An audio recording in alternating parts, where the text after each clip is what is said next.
So Al Gore was, I don't know what, I just have a bad taste in my mouth about Current. And Al Gore because of that, Current, the network. But for whatever reason, I'm not exactly sure I know what it is. The president electoral and the, I don't know, can you call her First Lady? Ivanka. No, you sure can. Met with Al Gore about climate change.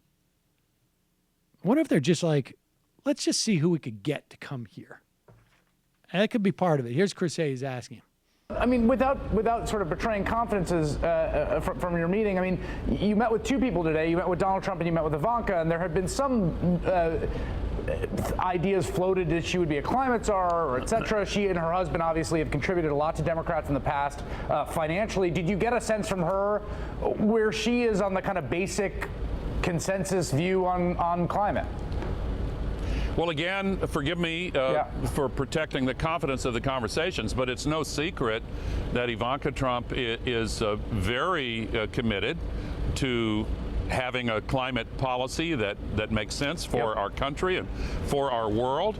And that was certainly evident in the conversation that I had with her before the conversation with the president-elect.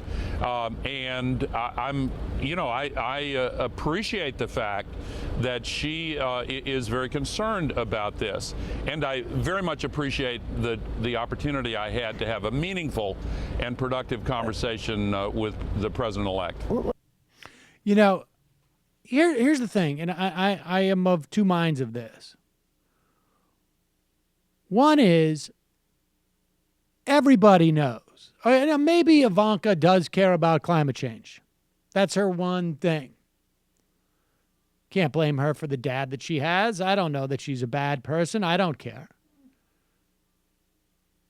I don't know that I would want, if that was my dad, that I would want to be president, but who knows? Maybe her thinking is like, maybe I can get him to do good. But there is not going to be one positive thing that comes out of the Trump administration or the Republican-controlled Congress about climate change. Not one would be my guess. And so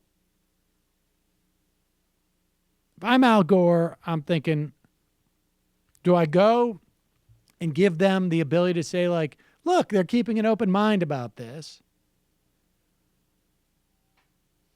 even though they're just basically, it's some type of whitewashing.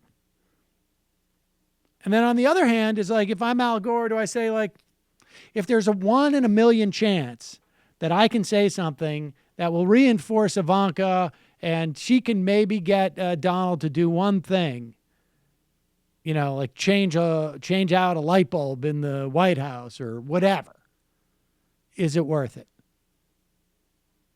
I mean, I am of two minds about this. I don't know what the best... I think you have to take the meeting. Right? I mean, that's basically it. That's the problem. Like, you know, people say, like, you can't normalize Donald Trump. I mean, the problem is that, and this is what the Republicans are going to do. They're going to do this with healthcare. They're going to do this with a bunch of other stuff. They're going to hold certain things hostage. You know, one of the ways that they're going to try and get the Democrats to get on board with, if not the repeal of Obamacare, the replacement of a crappier version of it, if you can believe it, is going to be because it,